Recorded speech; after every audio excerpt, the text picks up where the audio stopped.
నీ ప్రవృత్తులు ఇంకా చురుకుగా ఉన్నప్పుడు నీవు ప్రాణాహుతి ప్రసారాన్ని స్వీకరిస్తే ఆ ఉన్న ప్రవృత్తులే బలపడతాయి.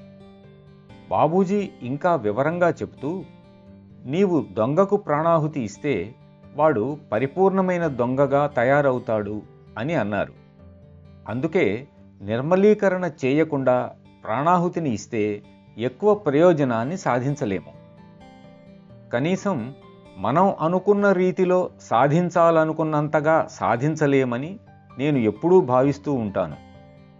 అందుకే మౌలికంగా అత్యావశ్యకము, మన సాధనలో అత్యంత అవసరము అయినటువంటి నిర్మలీకరణ అంశాన్ని గురించి నేను నొక్కి చెప్పాను.